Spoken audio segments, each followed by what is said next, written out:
بسم الله الرحمن الرحيم.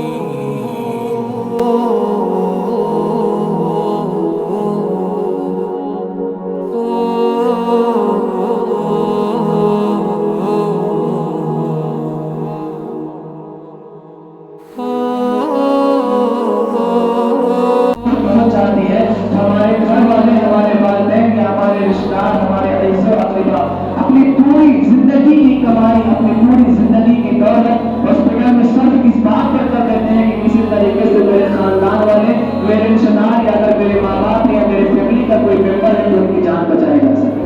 صرف کسی ایک سانس کے خاطر۔ لیکن اللہ تبارک و تعالیٰ کا کتنا بڑا احسان ہے کہ ہم اللہ کی نافرمانی کر بھی رہے ہیں لیکن اللہ پل پل ہمیں ایک نئی زندگی بھی دے رہا ہے۔ ہم اگر کوئی گناہ کا کام بھی کر رہے ہیں نا، اس وقت بھی اللہ کا احسان ہم پر جاری ہے کہ اللہ ہمیں ایک نئی زندگی دے رہا ہے۔ مثال کے طور پر اگر آپ کسی کی غیبت کر رہے ہیں، 5 منٹ غیبت کر رہے ہیں تو 5 منٹ میں آپ نے کتنی سانسیں لی ہوگی، اس کا بھی آپ اندازہ لگا لیجیے۔ تو گناہ کرنے کے درمیان بھی اللہ آپ کو ایک نئی زندگی بخش رہا ہے، پھر بھی ہم رب کے کتنے نافرمان بندے ہوں گے۔ اللہ قرآن مجید میں ارشاد فرما دیا کہ ہم نے تمہیں اس خاندان کی پر بھیجا ہے تو اس کا کوئی مقصد ہے، اور مقصد اللہ نے قرآن مجید میں ارشاد فرمایا کہ وما خلقت الجن والانس الا لیعبدون، کہ ہم نے انسانوں اور جناتوں کو پیدا اسی لیے کیا کہ وہ ہماری عبادت کر سکیں۔ اب عبادت میں ہر ایک شے آتی ہے، اور عبادت کے تعلق سے اللہ نے پہلے ارشاد فرما دیا کہ تم میرے نبی کی زندگی کو فالو کر لو، تمہارا سانس لینا بھی عبادت، تمہارا قدم اٹھا کر کے چلنا بھی عبادت، تمہارے ہاتھوں سے جو لقمہ تمہارے شکم میں جائے وہ بھی عبادت، تم اپنے بیوی سے ملاقات کرو وہ بھی عبادت، تم کسی چھوٹے کو سلام کرو وہ بھی عبادت، تم کسی بڑے سے اخلاق کے ساتھ ملو یہ بھی عبادت، تم اپنے رشتہ داروں کے ساتھ محبت سے ملاقات کرو یہ بھی عبادت۔ نماز، روزہ، حج، زکات، صدقہ اور خیرات یہ تو عام طور سے عبادت میں شمار کی جاتی ہے، لیکن اللہ نے ارشاد فرمایا کہ میرے نبی کی زندگی کو جب تم فالو کرو گے تو تمہارا پل پل عبادت میں شمار کیا جائے گا، اور یہی عبادت کا ہم ڈیمانڈ کرتے ہیں آپ سے۔ اس لیے اللہ نے ارشاد فرمایا کہ میرے نبی کی زندگی جو ہے آپ کے لیے نمونہ عمل ہے، اب قیامت تک کے لیے آپ کو کسی اور کو لے کر کے چلنے کی ضرورت نہیں ہے، بلکہ آپ کائنات کی زندگی کو فالو کیجیے اور یہاں بھی کامیاب بن کر وہاں بھی کامیاب بن۔ اور اللہ نے اس دنیا میں ہمیں بھیجا، جب اس دنیا میں بھیجا تو اللہ نے دنیا کے تعلق سے ارشاد فرما دیا کل من علیہ فان ویبقى وجہ ربک ذو الجلال والاکرام، کہ ہر ایک شے فنا ہو جائے گی، جتنی چیزیں اس میں ساری کی ساری فنا ہو جائے گی، اور یہ دنیا بھی فنا ہو جائے گی۔ اور جب ظاہر سی بات ہے جب دنیا فنا ہوگی تو دنیا کی تمام اشیاء بھی فنا ہو جائے گی، اور جب دنیا کی تمام اشیاء فنا ہو جائیں گے تو اللہ کے ارشاد فرماتا ہے صرف ایک ذات باقی رہے گی، اور وہ صرف اللہ رب العزت کی ذات ہے۔ اور اللہ نے بالکل پہلے ہی صفحے پر قرآن مجید میں ارشاد فرما دیا مالک یوم الدین، کہ اس آخرت کے دن کا ایک ہی بادشاہ ہوگا، ایک ہی مالک ہوگا، ایک ہی مالک ہوگا۔ اور اللہ نے ہمیں اس دنیا میں بھیجا، اللہ نے ہم پر کتنی نعمتیں نازل فرمائی۔ اب آپ خود قربان جائیے کہ ہم اس نبی کی امتی ہے جس نبی پر جو قرآن نازل ہو رہا ہے، جس کے پہلے صفحے پر بالکل پہلی آیت الحمدللہ رب العالمین ہے، یہ تمام تعریف، یعنی شکر گزار بندہ بن جائیے آپ، اللہ کی تعریف کیجیے، یہ تمام تعریف اس اللہ کے لیے جس نے پورے جہاں کو پیدا کیا، پورے جہاں کا پالنہار ہے۔ یعنی ہمیں سکھائی جا رہا ہے کہ آپ پہلے شکر گزار بندہ ہو جائیے، آپ جھک کر کے جینا سیکھیے، ورنہ اکڑنا تو مردوں کا کام ہے۔ جھکنا یہ زندہ دلی کی پہچان ہے، اکڑنا تو مردوں کی پہچان ہے۔ آپ خود دیکھتے ہیں جب بھوک نکل جاتی ہے تو مردہ کیسے اکڑ جاتا ہے، اور انسان جب زندہ رہتا ہے تو جتنا چاہتا ہے اتنا جھک جاتا ہے۔ تو جھکنا سیکھیے اور اپنے رب کے اللہ تبارک و تعالیٰ کا شکر گزار بندہ بننا چاہیے، کیونکہ اللہ نے ارشاد فرمایا الذی خلق الموت والحیات لیبلوکم ایکم احسن عملا، کہ ہم نے موت اور حیات کو دونوں کو پیدا کیا ہے، موت کو بھی پیدا کیا اور حیات کو بھی پیدا کیا، لیکن اس لیے پیدا کیا کہ ہم تمہیں آزما سکیں کہ تم اتنے کم وقت میں کتنے اچھے عمل کرتے ہو، اور اسی عمل کی بنیاد پر تمہاری آخرت کا فیصلہ بھی کیا جائے۔ اس لیے یہ دنیا تو فانی، اور یہ دنیا تو ایسی فانی ہے کہ اللہ کے نبی کریم صلی اللہ تعالیٰ علیہ وسلم حضرت ابوبکر صدیق رضی اللہ تعالیٰ کے پہلے خلیفہ اللہ کے نبی کریم صلی اللہ تعالیٰ علیہ وسلم، حضرت ابوبکر صدیق رضی اللہ تعالیٰ مجمع میں بیٹھے ہوئے، اور مجمع میں بیٹھے ہوئے اپنے لیے پیاس کی شدت ہوتی ہے تو پانی منگواتے ہیں، صحابی رسول جو ہے پانی بھی لیتے ہیں اور پانی کے ساتھ ساتھ شہد بھی دیتے ہیں، اور جب پانی اپنے لب سے لگانے والے رہتے ہیں حضرت ابوبکر صدیق رضی اللہ تعالیٰ تو حضرت ابوبکر صدیق زاروں قطار رونے لگتے ہیں۔ حضرت زید بن ارقم ارشاد فرماتے ہیں کہ ہم یہ تصور بھی نہیں کر سکتے تھے اور یہ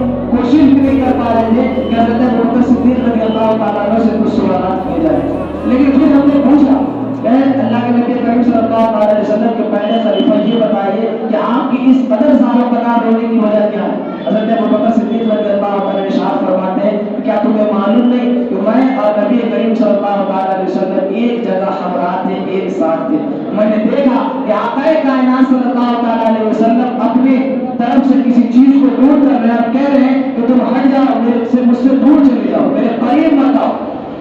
میں نے دیکھا کہ آقا کائنات کے سامنے کوئی چیز موجود نہیں تھی، لیکن آقا کائنات بار بار یہ جملہ کہہ رہے تھے۔ تو میں نے اللہ کے نبی سے سوال کیا کہ اللہ کے نبی آپ کے سامنے تو کوئی چیز نہیں تھی، پھر بھی آپ بار بار یہی جملہ دہرا رہے ہیں کہ آپ میرے سامنے سے ہٹ جاؤ، میرے قریب مت آؤ، مجھ سے دور چلے جاؤ۔ اللہ کے نبی ارشاد فرماتے ہیں کہ تمہیں معلوم نہیں ہے میرے پاس دنیا آئی تھی اور میں دنیا کو اپنے سے دور کر رہا تھا، میں دنیا کو اپنے سے دور کر رہا تھا، کہ میں کہہ رہا تھا کہ مجھے تم میں کوئی دلچسپی نہیں ہے، تم مجھ سے دور چلے جاؤ، کیونکہ تم ایک محض دھوکہ ہو، تم محض ایک دھوکہ ہو۔ لیکن دنیا پھر میرے پاس آتی ہے اور کہتی ہے کہ یا رسول اللہ آپ نے مجھ کو اپنے سے دور کر دیا، لیکن آپ کے بعد آنے والے لوگ تو مجھے دعوت دے کر کے بلائیں گے۔ آپ نے تو اپنے سے مجھے دور کر دیا، لیکن آپ کے بعد جو لوگ آئیں گے وہ مجھے دعوت دے کر کے بلائیں گے، اور وہ اسی دنیا کی عیش و آسائش میں، اسی دنیا کی رنگینیت میں اپنی زندگی کو غرقاب کر دیں گے، اور پھر آخرت کی زندگی کی طرف کوئی توجہ نہیں کریں گے۔ اب سوچیے دنیا کی حقیقت کیا ہے۔ اللہ کے نبی نے یہاں تک ارشاد فرمایا کہ اللہ نے جب سے دنیا کو بنائی ہے نا، اس پر اللہ تبارک و تعالیٰ نظر رحمت نہیں فرمائی ہے۔ تو اس لیے دنیا یہ ایک محض دھوکہ ہے۔ اللہ کے نبی نے ارشاد فرمایا کہ دنیا مومنوں کے لیے قید خانہ ہے اور کافروں کے لیے یہ جنت ہے۔ اور قید خانہ میں ایک انسان کیسی زندگی گزارتا ہے یہ آپ نے اچھی طریقے سے جانتے ہیں، اور جس کے لیے قید خانہ ہے وہ محض یہاں پر اپنی زندگی کو گزارنے آیا ہے، اس کی مدت ختم ہو جائے گی، وہ یہاں سے آباد ہو جائے گا، وہ یہاں سے آزاد ہو کر کے چلا جائے۔ لیکن جو اس کو ہمیشہ کی زندگی تصور کر رہے ہیں وہ اسی زندگی میں، اس کے ناز و نعیم میں، اس کی رنگینیت میں اپنی زندگی کو غرقاب کر کے آخرت کی طرف ان کا کوئی توجہ نہیں ہے، اور وہ یہ نہیں سمجھ پا رہے ہیں کہ ہمیں آخرت کی زندگی کی طرف بھی جانا ہے، جس کے بارے میں اللہ نے ارشاد فرمایا خالدین فیہا ابدا، کہ آپ کو اسی میں ہمیشہ رہنا ہے۔ لیکن اللہ نے قرآن مجید میں کئی ارشاد بھی فرمایا دنیا کے تعلق سے بھی خالدین فیہا ابدا، کہ آپ کو دنیا میں ہمیشہ رہنا ہے۔ لیکن حضرات مطلب یہ دنیا فانی ہے، اس دنیا سے ہمیں جانا بھی ہے، اور اللہ نے قرآن مجید میں ارشاد فرما دیا، جو آیت کریمہ میں نے تلاوت میں شرف حاصل کیا، اللہ ارشاد فرماتا ہے کل نفس ذائقۃ الموت، کہ ہر نفس کو موت کا مزہ چکھنا ہے، اگر وہ اس دنیا میں آیا ہے تو اسے جانا ہی جانا ہے۔ اب وہ الگ بات ہے کہ کبھی ہم زندہ رہتے ہیں ہمارے باپ چلے جاتے ہیں، کبھی ہمارے باپ زندہ رہتے ہیں ہم چلے جاتے ہیں، کبھی ہماری والدہ زندہ ہوتی ہے ہمارے آنکھوں کے سامنے سے ہماری بہن چلی جاتی ہے، کبھی ہماری بہن زندہ ہوتی ہے ہمارے آنکھوں کے سامنے سے ہماری بہن کا ہسبینڈ چلا جاتا ہے۔ یہ دنیا جو ہے آنے اور جانے کا ایک ذریعہ ہے۔ پھر بھی اللہ نے بتایا کہ یہ دنیا سے جو لوگ جا رہے ہیں نا، یہ قوم کے لیے، یہ لوگوں کے لیے ایک عبرت کی شے ہے،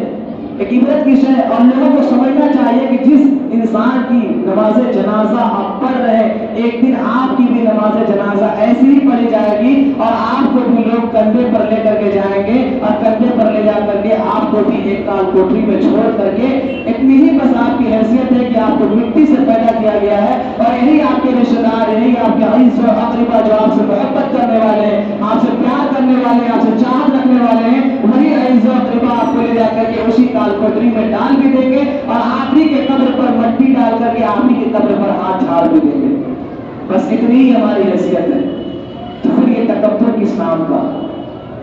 پھر یہ دکھاوا کس بات کی؟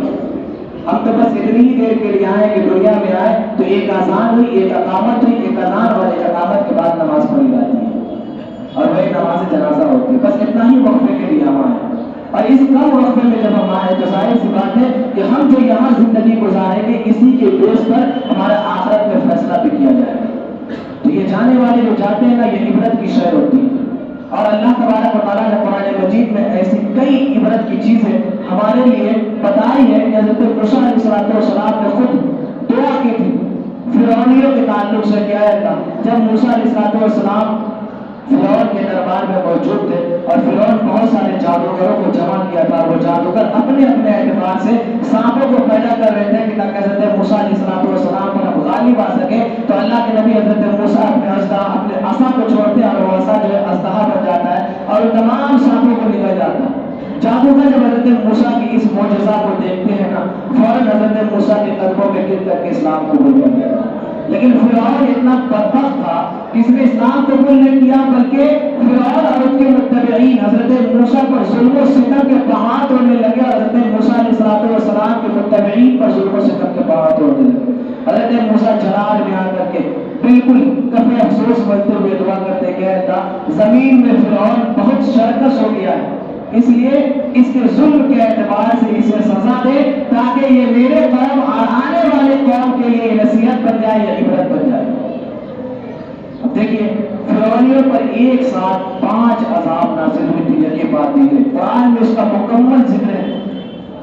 ایک نہیں، 2 نہیں، 3 نہیں، 5 عذاب ایک ساتھ نازل ہوئی۔ اول عذاب کو جب انہوں نے حضرت موسیٰ اور ان کے قوم پر ظلم و ستم کے پہاڑ توڑنے لگے تو حضرت اللہ تبارک و تعالیٰ نے ان پر سب سے پہلے طوفان کا عذاب نازل فرمایا تھا، اور یہ طوفان اچانک سے پورے آسمان ابرآلود ہو جاتا ہے، بارش ہونے لگتی ہے اور طوفان گر جاتا ہے، اور ان کے گھروں میں، فرعون اور ان کے متبعین کے گھروں میں پانی بھر جاتے ہیں۔ جو بیٹھے ہوتے ہیں نا اس پانی کے شدت سے وہ ہلاک ہو جاتے ہیں، اور جو کھڑے ہوتے ہیں وہ بچے رہتے ہیں لیکن گر بھی نہیں پاتے۔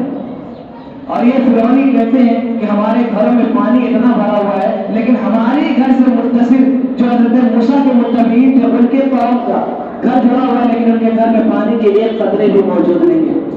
اور یہ بالکل پانی سے بالکل گھبرا جاتے ہیں، اور 7 دن تک اس عذاب میں مبتلا رہتے ہیں۔ تب حضرت موسیٰ سے ارشاد فرماتے ہیں کہ آپ اپنے رب سے دعا کیجئے کہ رب تبارک و تعالیٰ اس عذاب سے ہمیں نجات دے دے، اور اگر اللہ ہمیں اس عذاب سے نجات دے دے گا تو ہم آپ کے ہاتھوں پر ایمان قبول کر لیں گے۔ حضرت موسیٰ اپنے رب سے دعا کر دیتا ہے اور اللہ اس عذاب کو اٹھا لیتا ہے، اور اس طریقے سے پھر 1 ماہ کا تقریباً وقت گزرتا ہے، اور 1 ماہ کے بعد پھر ان کی یہی سرکشی شروع ہو جاتی ہے۔ طوفان کی وجہ سے ان کے سارے جتنے باغات تھے، سرسبز و شادابیاں تھی، ساری کی ساری چیزیں ختم ہو جاتی ہیں۔ لیکن جب حضرت موسیٰ علیہ السلام اللہ سے دعا کرتے ہیں تو اللہ کے دعا کرنے کے بعد پوری کی پوری سرسبز و شادابی واپس آ جاتی ہے، اور اس وقت کے لوگوں نے یہ بیان کیا ہے کہ اس سے بہترین سرسبز و شادابی ہم نے آج تک کبھی نہیں دیکھا، ہم نے باغوں میں اتنے پھل کبھی نہیں دیکھے تھے۔ لیکن پھر بھی انہوں نے عہد شکنی کی اور حضرت موسیٰ علیہ السلام کے ہاتھوں پر ایمان نہیں لائے، بلکہ مزید اور ظلم و ستم کے پہاڑ توڑنے لگے۔ تو اللہ نے پھر دوسرا عذاب ان پر نازل فرمایا، اور وہ عذاب ٹڈیوں کا تھا۔ اچانک پورے کے پورے ٹڈی جو ہے ان کے باغوں میں داخل ہوتے ہیں، ان کے باغوں کے جتنے پھل، میوے، اناج، غلہ ہوتا ہے، ساری کی ساری چیزیں کھا لیتی ہیں، اور کھانے کے ساتھ ساتھ ان کے گھروں میں بھی داخل ہو جاتی ہیں، اور یہ گھروں میں داخل ہونے کے بعد ان کی لکڑیوں تک کو کھا جاتی ہے، ان کے کپڑوں بدنوں پر بھی یہ سوار ہو جاتی ہے۔ اور اس عذاب میں جب یہ مبتلا ہو جاتے ہیں، جب گھبرا جاتے ہیں، تقریباً 7 دن تک یہ عذاب ان پر نازل رہتا ہے۔ پھر حضرت موسیٰ کی بارگاہ میں حاضر ہو کر کہتے ہیں کہ آپ اپنے رب سے دعا کیجئے کہ اللہ تبارک و تعالیٰ ہمیں اس عذاب سے نجات دے دے۔ اگر اللہ اس بار ہمیں عذاب سے نجات دے دے گا تو حضرت موسیٰ کے ہاتھوں پر اسلام قبول کر لیں گے۔ اب جب پھر اللہ کے نبی حضرت موسیٰ اللہ سے دعا کرتے ہیں تو اللہ عذاب کو اٹھا لیتا ہے، اور جب اللہ عذاب کو اٹھا لیتا ہے تو پھر یہ شرکس قوم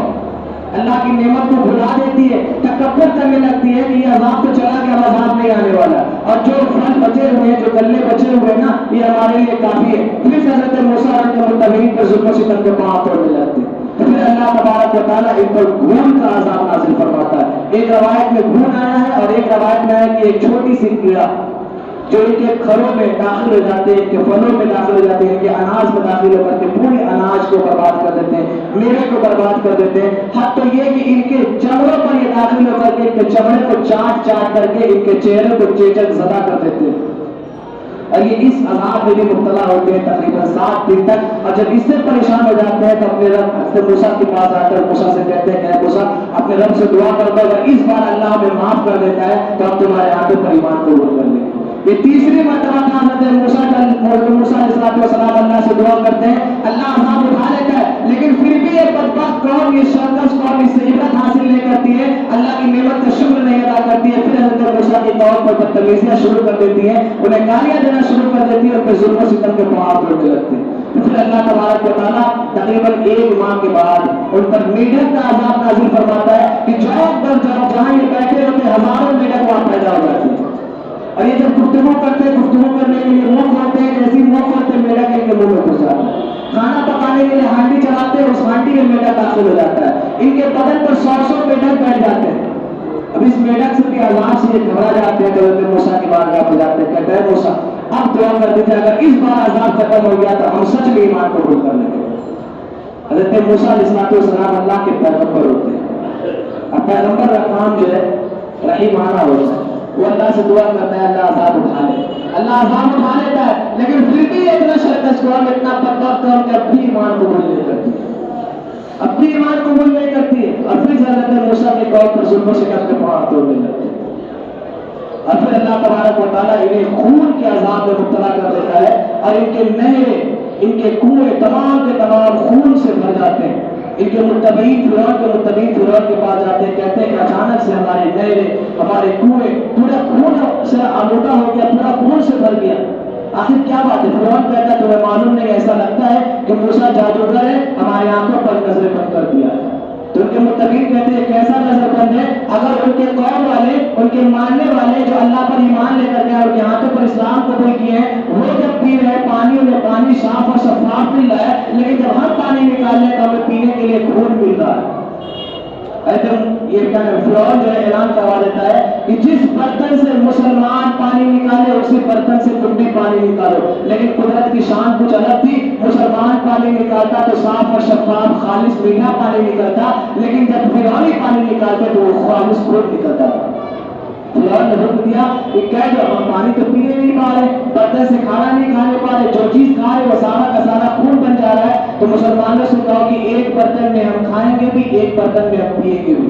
لیکن خدا کی شان, خدا کی قدرت کے آگے کسی کی نہیں چلتی. مسلمان جب کھانا کھاتا تو وہ کھانا ہوتا, مسلمان جب پانی پیتا تو وہ پانی ہوتا. اسی برتن سے جب یہ اپنے لقمہ ڈالتے تو وہ خون بن جاتا, اسی برتن سے جب یہ پانی پیتے تو وہ خون بن جاتا. آج ہی جا کر کے یہ درخت کے چھالوں اور ان کے رس کو چوسنا شروع کیے, لیکن یہ درخت کے چھالے اور یہ رس بھی جب ان کے منہ میں داخل ہوتا تو یہ بھی خون بن جایا کرتا تھا. اتنی بدبخت قوم, اتنی سرکش قوم, اللہ تبارک و تعالیٰ نے انہیں آخر میں دریائے نیل میں غرق کر کے ان کو نست و نابود کر دیا. ان کی کوئی پہچان باقی نہیں رہی. اللہ نے تباہ و برباد کر دیا اور آنے والے قوم کے لیے ایک عبرت بنا دیا کہ آپ دیکھو کہ اگر آپ کی سرکش ہو کر اللہ کی نافرمانی کرو گے تو آپ کا بھی حال ایسے ہی ہو سکتا ہے. وہ الگ بات ہے کہ آپ کسی نبی کی امتی ہیں, لیکن ہم کا ایک اور کرم ہے کہ امت محمدیہ پر اللہ ابھی تک عذاب نازل نہیں فرمایا. یہ بھی رب کا کتنا بڑا کرم ہے, یہ صرف ہمارے آقا کائنات کی وجہ سے. اور آج ہمارا معاشرہ دیکھیے, جس عرب کی دھرتی سے اسلام پھیلتا ہے, آج اس عرب کی دھرتی کا آپ جائزہ لیجئے, تاریخی اعتبار سے اس کا مطالعہ کیجئے تو آپ کو خود معلوم چل جائے گا کہ جتنا زیادہ وہاں پر دین اسلام کو پھیلنا چاہیے تھا اور دین اسلام کو فالو کرنا چاہیے تھا, ان لوگوں کو انہوں نے دین اسلام کو فالو نہیں کیا ہے, بلکہ دین اسلام کے کنسپٹ کو, نظام کو, قانون کی وہ دھجیاں اڑا دی اور بالکل فحاشی وہاں پر عام ہو گیا, اورجانیت عام ہو گئی. تو آپ سوچیے حضرات مگر یہ کس کی برکت ہے؟ یہ صرف آقا کائنات کی برکت ہے کہ اللہ تبارک و تعالیٰ ہم پر عذاب نازل نہیں فرما رہا ہے. ورنہ آپ خود سوچیے کہ وہ وائلہ جو حضرت نوح علیہ السلام کی بیوی تھی. حضرت نوح ایک برگزیدہ پیغمبر اللہ کے, وہ نوح کی بیوی تھی, لیکن اللہ تبارک و تعالیٰ نے جب اسے موت دیا نا تو پھر کفر کی حالت میں موت دیا, کیونکہ وہ صحیح طور سے ایمان نہیں لائی تھی. وہ لوگوں کے درمیان غلط پروپیگنڈا پھیلاتی تھی کہ میرا جو شوہر ہے نا اس کا دماغ ہٹ گیا, یہ پاگل ہے, یہ کچھ بھی بکتے رہتا ہے. تو اللہ تبارک و تعالیٰ کو یہ پسند نہیں آیا اور اسے جب موت ہوئی تو کفر کی حالت میں موت ہوئی. اسی طریقے سے وائلہ عین سے, پہلا وائلہ ہے اے سے اور دوسرا وائلہ ہے عین سے. یہ حضرت لوط علیہ السلام کی بیوی تھی. حضرت لوط اللہ کے ایک نبی. حضرت لوط علیہ السلام جب اپنے قوم میں اشاعت و تبلیغ کا کام کیا کرتے تھے تو یہ منافقانہ کردار ادا کرتی تھی ان کی بیوی, اور اپنی قوم سے بے پناہ محبت کرتی تھی. جب اللہ نے قوم لوط پر عذاب نازل فرمایا تو قوم لوط کے نبی حضرت لوط علیہ السلام نے ارشاد فرمایا کہ تم لوگ سب کوئی میرے ساتھ چلے جاؤ اور تم پلٹ کر کے پیچھے بستی کی طرف نہ دیکھنا. اگر تم پیچھے بستی کی طرف دیکھو گے تو تم بھی ہلاک ہو جاؤ گے. اور ان کے متبعین لوط کے ساتھ چل دیے, اور جب چلے تو جو انہوں نے پیچھے نہیں دیکھا وہ محفوظ رہے. لیکن یہ منافقانہ کردار تھا ان کا شروع سے, یہ منافقہ تھی, اور جب منافقہ تھی تو یہ پلٹ کر کے اپنے قوم کو دیکھتی ہے اور یہ صدا لگاتی ہے ہائے میری قوم, تو اللہ کا عذاب نازل ہوتا اور ایک پتھر ان پر بھی اترتا اور سر پر گرتا, یہ بھی چلی جاتی.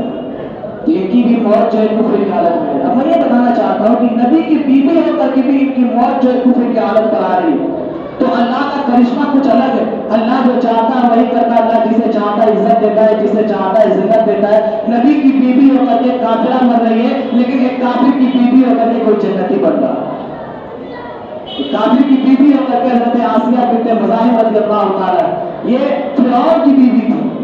جب انہوں نے دیکھا کہ حضرت موسیٰ علیہ السلام ان جادوگروں پر غالب آ گئے تو ان کے دل سے کفر کا چراغ بجھا اور اسلام کا چراغ روشن ہو گیا اور انہوں نے فوراً اسلام قبول کر لیا۔ اور جب انہوں نے فوراً اسلام قبول کر لیا تو فرعون نے ان پر بہت ظلم کیے، اتنے ظلم کیے کہ ان کے ہاتھ اور پیر میں لوہے کے کیل لگوا دیے اور ان کے سینے پر پتھر رکھوا دیے اور ان کے لیے کھانا پانی سب بند کر دیا۔ لیکن پھر بھی یہ عہد عہد کے نعرہ لگا رہی تھی اور نعرہ لگاتے لگاتے ان کی جان جو ہے نفس انصری سے پرواز کر جاتی ہے اور یہ جنت پہنچ جاتی ہے۔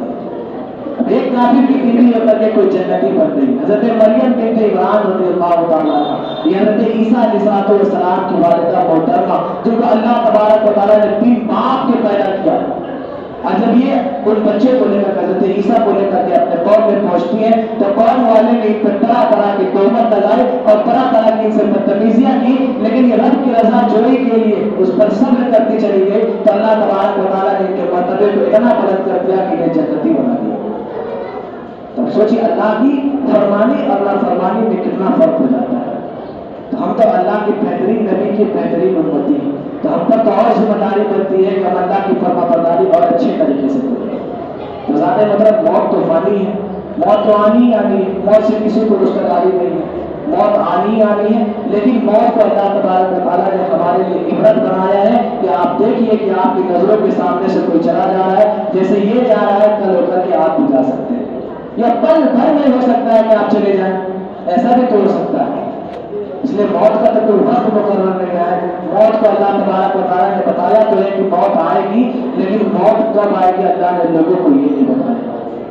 اس لیے اللہ مطلب موت کی فکر کیجیے، اور جب انسان موت کو یاد کرنے لگے گا تو یہ آٹومیٹک گناہوں سے یہ ہٹ جائے گا، کیونکہ بار بار اسے موت یاد آئے گی اور موت کی وہ سختیاں یاد آئے گی اور موت کے بعد کا وہ نظارہ یاد آئے گا جو آقا کائنات صلی اللہ علیہ وسلم نے ہمیں حدیث طیبہ کے ذریعہ بتایا ہے کہ تمہارے جانے کے بعد تمہارے ساتھ ایسے ایسے بھی اعمال پیش آئیں گے، ایسے ایسے بھی نظارہ تمہیں دیکھنے کو ملے گا۔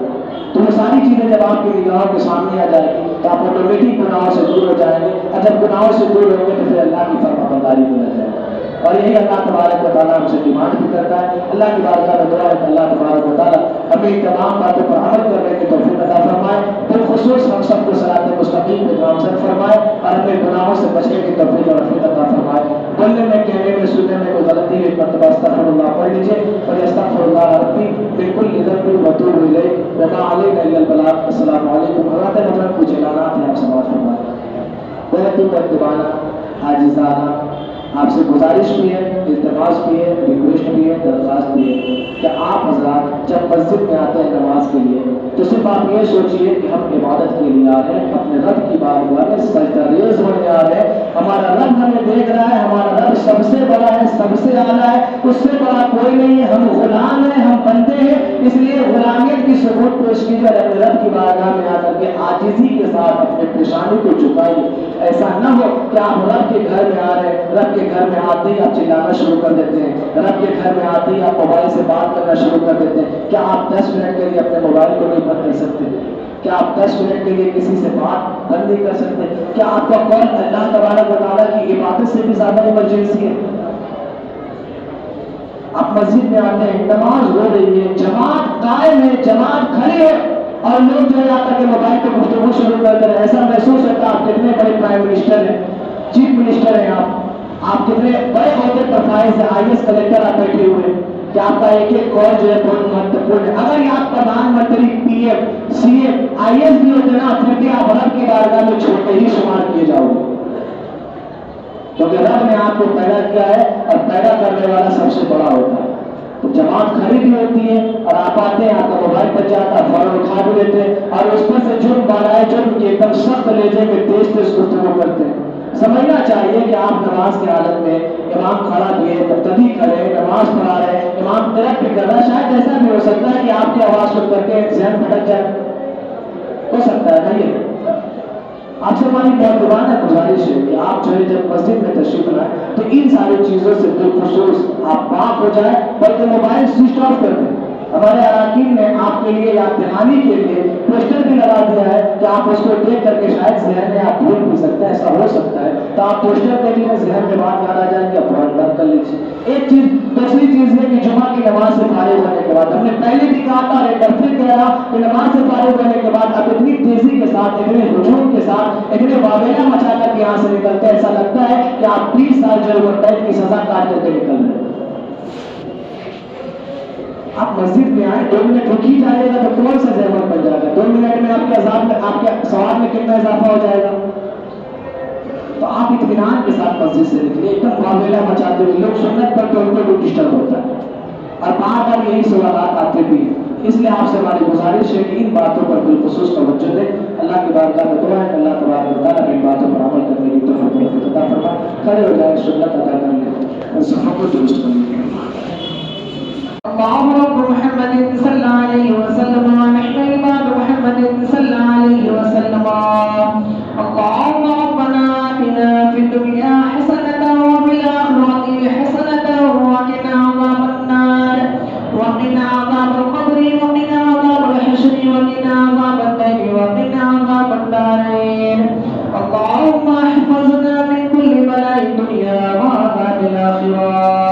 اللهم افتح علينا حكمتك وانشر علينا رحمتك يا ذا الجلال والإكرام اللهم احيينا على الإسلام وتوفنا مع الأبرار وتوفنا في المدينة المنورة